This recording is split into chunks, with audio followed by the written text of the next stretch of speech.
Vamos, en este recorrido por las principales figuras de la primera escuela de Frankfurt, ya nos hemos ocupado de las figuras de Horkheimer, de Adorno y de Marcuse, y hoy nos corresponde entonces adentrarnos en la figura inmensa de Walter Benjamin.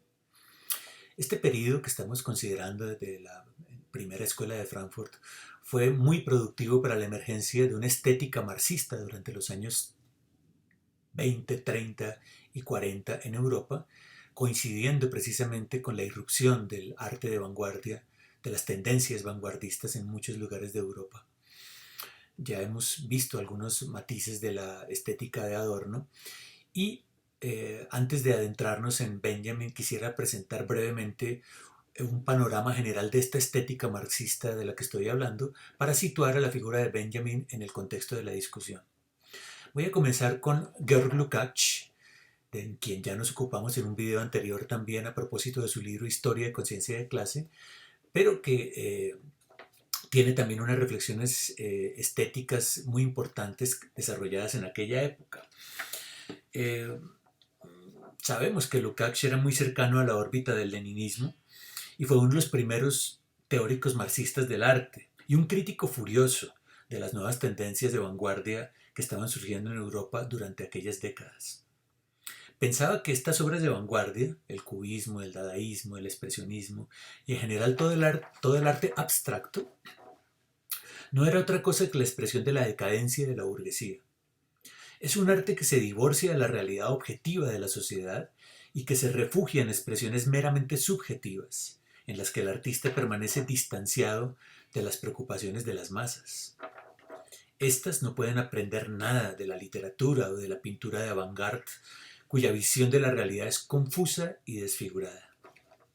Lo único que refleja este arte, dice Lukács, es el caos, la deshumanización y la alienación de la sociedad capitalista, pero sin proponer ninguna alternativa. La función del intelectual, y en este caso del artista, debe ser en cambio comprometerse con la transformación social. Y el arte comprometido es el que tiene cercanía con el pueblo, con sus luchas, con sus preocupaciones. Esta noción de cercanía ya veremos que será muy importante para Benjamin. Solo así podrá desarrollarse un verdadero frente popular en el que los intelectuales pongan al arte al servicio de las luchas revolucionarias. Pero esa desconfianza de los artistas de la avant-garde en la función de las luchas proletarias no es otra cosa que una actitud contrarrevolucionaria, nos dice Lukács.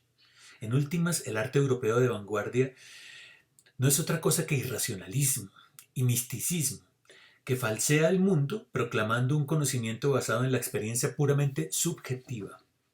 Solipsismo típico de la división del trabajo existente en el capitalismo industrial, como ya lo vimos en Historia y Conciencia de Clase, típico de la conciencia burguesa, que separa al artista de las masas trabajadoras y cuyo espiritualismo tan solo ayudaba a las fuerzas reaccionarias del fascismo.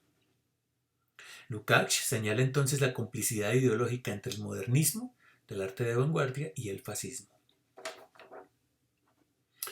En realidad, la posición de Lukács, por progresista que pareciera, rechazaba de plano las posibilidades que las nuevas tecnologías de la reproducción habían abierto para el arte y miraba hacia atrás, hacia la época del humanismo burgués, hacia la literatura y la pintura realista del siglo XIX, el realismo clásico burgués, al que consideraba como el paradigma insuperado del arte.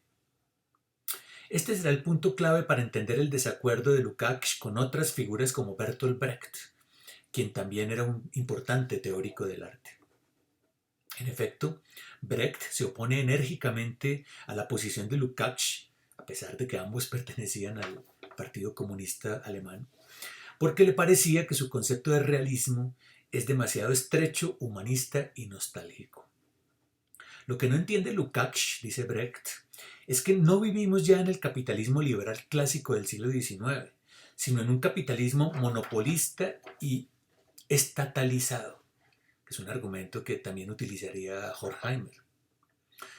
Un capitalismo en el que la vida social no se encuentra jalonada ya por la libre empresa de los individuos, como en el siglo XIX, sino por grandes complejos industriales y burocráticos, por una maquinaria científica, militar, urbana y tecnocrática que escapa ya por entero a la percepción inmediata de los individuos.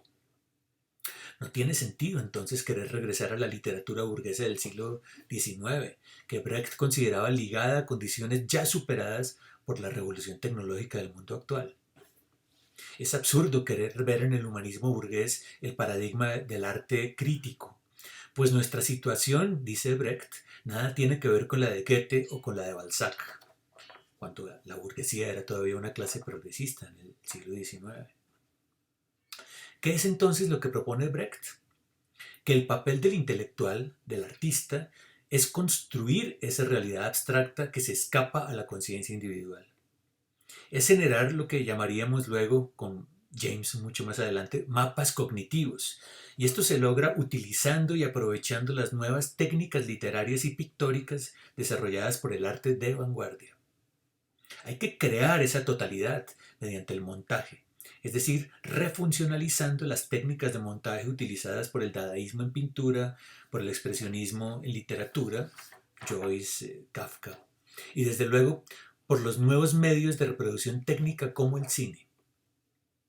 Y todo esto lo hace Brecht con su propuesta del teatro épico. ¿En qué consiste? Las obras teatrales de Brecht son un intento de reconstruir artificialmente una totalidad social, es decir, de representarla a través del montaje y la yuxtaposición de imágenes, generando un efecto de shock en la audiencia. Segundo concepto que será importante para Benjamin, la noción de shock. Su intención era exactamente la contraria de la tragedia griega, es decir, evitar que el público se identificara con ninguno de los personajes. Más bien, de lo que se trataba era de despertar en el espectador un rechazo visceral frente a lo que se presenta en el escenario, es decir, de acentuar la contradicción entre lo que ocurre en la escena y lo que ocurre en la vida cotidiana. Usando distintas técnicas de montaje, Brecht quiere que el espectador se distancie, se aleje de su ajuste cotidiano a la vida cosificada del capitalismo. Producirles un shock a fin de que tomen conciencia de la realidad objetiva, por lo cual en sus obras él evitaba el retrato psicológico individual, centrándose más bien en la función social de cada personaje. Este es el hilo conductor de obras tan famosas como Madre Coraje, Baal o Galileo Galilei, e incluso de obras musicales como la ópera de los tres centavos, con música de Kurt Weill, que Brecht presentó en el año de 1928. Se trata sobre todo de figuras plebeyas, nada heroicas, que operan como manifestaciones concretas de fenómenos sociales y no de individualidades míticas o heroicas como las de las óperas de Wagner, por ejemplo. Brecht trataba de revelar a su auditorio la lógica de las estructuras sociales que se ocultan tras las experiencias cotidianas, que ya no pueden ser percibidas inmediatamente por los sentidos. Para Brecht, entonces, el arte no es un mero reflejo de las relaciones económicas, sino una herramienta práctica de construcción de la realidad, tal como lo habían mostrado los artistas de vanguardia. El arte no es mimético, sino constructivista y anticipador, pues podía ayudar a cambiar las relaciones sociales mediante la acción política. Es por eso que las obras de Brecht nunca son cerradas, sino que las deja inconclusas, abiertas, pues la idea era que el público sintiera que él mismo, a través de la acción política, podría completarlas, podría completar esas obras. Brecht estaba en contra de que el artista cerrara las obras, ofreciendo algo ya hecho y terminado para el público. Más bien pensaba que el público, reclutado sobre todo del proletariado, era un elemento activo, de tal modo que sus obras eran una especie de talleres didácticos destinados a la concientización del proletariado. Brecht estaba convencido, y en esto influyó mucho también a Benjamin, de que el artista debe proletarizarse, es decir, debe hacer de su arte un instrumento al servicio de las luchas proletarias, que era la clase cuyo destino social no puede ser otro que la revolución, tal como lo decía Lukács. El arte tenía como misión educar, instruir y enseñar al proletariado, obrando como elemento desmitificador y concientizador. Se trata, por tanto, de un teatro que alienta la intervención política y racional en el mundo, en lugar de uno que transmite consuelo. El artista, entonces, como un trabajador intelectual que se alinea con las luchas de los trabajadores fabriles, cuestión que, como vimos en el video anterior, Horkheimer rechazaba de plano. Bien, Brecht era muy cercano y amigo de Benjamin y tuvo siempre una especial influencia sobre él, sobre todo en lo que tiene que ver con su posición política como intelectual. En realidad, los otros dos grandes amigos de Benjamin, que eran Adorno y Scholem, también le jalonaron hacia el judaísmo y la teoría crítica de Frankfurt respectivamente, pero al parecer la influencia de Brecht tuvo un peso algo mayor. Esto se ve con claridad en el ensayo que nos corresponde analizar hoy, la obra de arte en la época de su reproductibilidad técnica, que Benjamin completó en el año de 1935 mientras se encontraba ya en el exilio en París. La obra fue originalmente escrita en francés y publicada en esta lengua en el año de 1936 por la revista del Instituto de Frankfurt. Yo voy a utilizar aquí las obras completas de Benjamin en castellano publicadas por la editorial Abada. Y en esta versión tenemos que aparece también una tercera redacción, que es la traducción al alemán, realizada en 1955 a partir de un manuscrito que estaba en poder de Adorno. Esta tercera redacción consta de 15 secciones, además de un prólogo y un epílogo, a diferencia de la primera redacción que tenía 19 secciones. Voy a iniciar considerando brevemente el prólogo y el epílogo que curiosamente y sintomáticamente fueron eliminados por Horkheimer cuando publicó el texto en la revista del Instituto. Una corta mirada tanto al prólogo como al epílogo nos muestra con claridad cuáles eran los objetivos de este famoso texto, uno de los más conocidos de la Escuela de Frankfurt. En el prólogo se dice que los conceptos sobre el arte allí contenidos, cito, son completamente inutilizables para los fines del fascismo y en cambio resultan utilizables para la formulación de una política del arte revolucionaria. Página 51. En el epílogo se retoma la misma idea, diciendo que el fascismo ha generado una estetización de la política, es decir, una estética de la guerra, como la alabada por el futurismo, por ejemplo, a la que, cito, el comunismo le responde por medio de la politización del arte. Fin de cita, página 85. Es decir, a una estetización de la política por el fascismo se opone una politización del arte por el comunismo. Se trata, como vemos, de un texto de combate a favor del comunismo y en contra de la estetización fascista del arte, que en aquel momento, 1936, ya se hacía evidente en los documentales, en los desfiles militares, en las películas organizadas por el régimen nazi. Como les digo, es muy sintomático que Horkheimer haya eliminado el prólogo y el epílogo cuando publicó el texto en la revista del Instituto, dada la distancia que había tomado Horkheimer del comunismo, y además recuerden que el instituto está ya en el exilio, ¿no? Ya está, primero fue al exilio suizo y luego al exilio americano. En el prólogo hay también una importante indicación que apunta hacia la metodología del ensayo. Dice Benjamin que su propósito es examinar la transformación de la superestructura y en especial de las nuevas tendencias en el arte, que habían aparecido con un atraso de más de medio siglo con respecto a la transformación de la infraestructura estudiada ya por Marx. Página 51.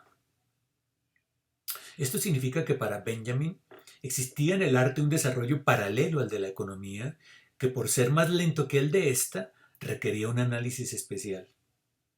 Lo que se propone entonces es examinar la relación entre el arte y las condiciones de reproducción técnica de la vida desplegadas a partir de la segunda revolución industrial. Sobre todo le interesan las nuevas tecnologías de la reproducción audiovisual, la fotografía, el sonido, la grabación, la filmación, que a su juicio habían desencadenado una revolución en el mundo del arte, una transformación de la superestructura, como él mismo lo dice. Una revolución de tal alcance que el arte, tal como se había conocido desde hacía milenios, había llegado a su final. Las nuevas tecnologías, tal es el argumento de Benjamin, condujeron al arte a su autoliquidación, o mejor, a la liquidación del aura del arte.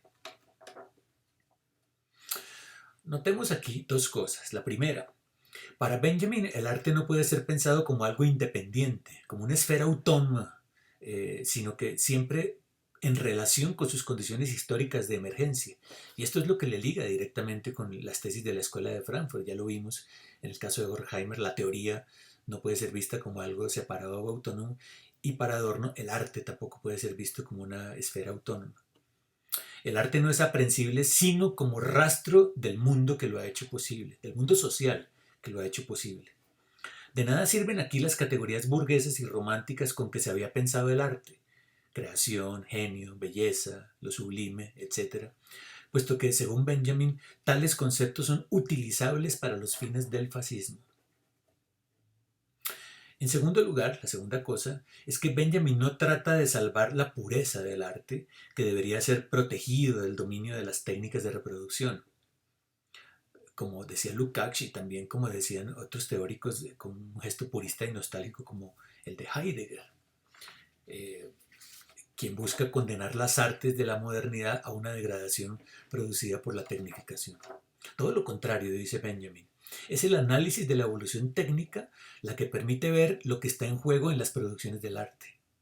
No hay entonces análisis del arte sin análisis de las técnicas que hacen posible el arte. Y este es el punto de partida de Benjamin y como vimos también, esta es una tesis que será defendida por Adorno. Es decir, la relación del arte con las fuerzas productivas materiales de la sociedad. Ahora bien, la relación entre arte y técnica no aparece apenas con la modernidad, dice Benjamin. Su tesis, cito, es que la obra de arte ha sido siempre reproducible técnicamente, página 52, pues siempre ha dependido de condiciones materiales. No es posible entender, por ejemplo, las estatuas griegas haciendo abstracción de las técnicas de fundición de los metales, especulando en torno al humanismo de estas estatuas, porque sin estas técnicas no habrían existido escuelas ni talleres donde los discípulos podían aprender de los maestros, o sea, el aprendizaje técnico para poder producir las obras. Recuerden ustedes los talleres del Renacimiento que fueron los que hicieron posible a figuras como a Rafael o a Leonardo da Vinci. Tampoco podrían entenderse las transformaciones del arte con independencia de las revoluciones técnicas, por ejemplo en el paso del grabado a la litografía. ¿Sí? Entonces, desde su aparición, el arte ha estado ligado siempre a las técnicas de reproducción. Nunca existió un arte no técnico, un arte puro, separado de sus condiciones técnicas. Esto, dice Benjamin, es puro idealismo y además fascismo. Acuérdense que la litografía, además, estas técnicas de la litografía fueron utilizadas por Picasso, por Toulouse-Lautrec, por Mondrian, por todos los artistas de vanguardia. Pues. Entonces, la cuestión a la que apunta el argumento de Benjamin es la siguiente. El destino del arte cambia radicalmente con el surgimiento a finales del siglo XIX de una serie de técnicas como las de reproducción fotográfica, sonora y cinematográfica. Todo lo anterior a esto era, diríamos, el Antiguo Testamento del arte. ¿Y por qué razón? ¿Qué es lo que generan estas técnicas industriales? En primer lugar, estas técnicas ya no se comportan meramente como auxiliares o instrumentos en manos del artista, sino que modifican la práctica artística misma, es decir, que se convierten en actores de pleno derecho en el campo del arte. Diríamos que a través de ellas la técnica misma se vuelve arte. McLuhan diría luego que el medio es el mensaje. Con ello se modifica ya definitivamente el contenido del arte. Voy a leer aquí un pasaje de la página 53. Dice Benjamin, la litografía capacitó así al grafismo para acompañar la vida cotidiana con la inclusión de sus ilustraciones, comenzando a ir al paso de la imprenta, por más que en esta empresa le aventajara la fotografía, pocas décadas después de su invención. Y ya en el caso de la fotografía, la mano se verá por primera vez descargada de las obligaciones artísticas esenciales, que en adelante recaerán tan solo sobre el ojo que mira a través del objetivo.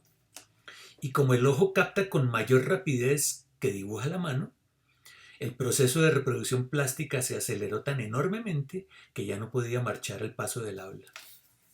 Así también el operador cinematográfico, cuando está rodando en el estudio, fija la sucesión de las imágenes a la misma velocidad con que habla el actor. Si la litografía contenía virtualmente el diario ilustrado, la fotografía contenía virtualmente a su vez el cine sonoro. Fin de cita. Bien, ¿qué es lo que nos quiere decir Benjamin aquí? Tomemos el caso de la fotografía que él menciona, tema en el cual él venía trabajando desde 1931 cuando escribió su ensayo Pequeña historia de la fotografía, del cual no me ocuparé aquí. Para Benjamin, la fotografía es una nueva forma de arte que no puede ser evaluada utilizando los criterios estéticos válidos, por ejemplo, para la pintura. Pues la fotografía, a diferencia de la pintura, afecta directamente el aparato de percepción, es decir, genera un cambio cualitativo en nuestra percepción del mundo. La cámara fotográfica capta cosas, detalles que el ojo humano jamás podría captar, gracias a técnicas como las de la ampliación, el zoom, como diríamos hoy. Un nuevo mundo se nos revela que las pinturas jamás podrían haber descubierto. Además, la placa fotográfica permite sacar una gran cantidad de copias, de modo que, dice Benjamin, la pregunta por la copia auténtica simplemente carece de sentido. Página 59. La primera producción es ya reproducción, con lo cual se pierde la idea de la obra original. La primera fotografía no es un original. Esto desencadena una aceleración de tal intensidad que se produce una crisis en el seno del arte. La fotografía de una pintura se produce infinitamente más rápido que la pintura misma, asequible además para todo el mundo. Lo que está en juego aquí es el poder de la imagen. La imagen fotográfica tiene tanto de realidad como el objeto fotografiado. De esta revolución técnica no saldría inerme el mundo del arte, y Benjamin señala que la emergencia de la fotografía es coetánea con la emergencia del socialismo. Página 58. ¿Qué es lo que cambia aquí? Pues la función social del arte, que ya no se fundamenta en la autenticidad de la obra, sino en los medios técnicos de su reproducción, circulación y consumo, es decir, en su praxis política.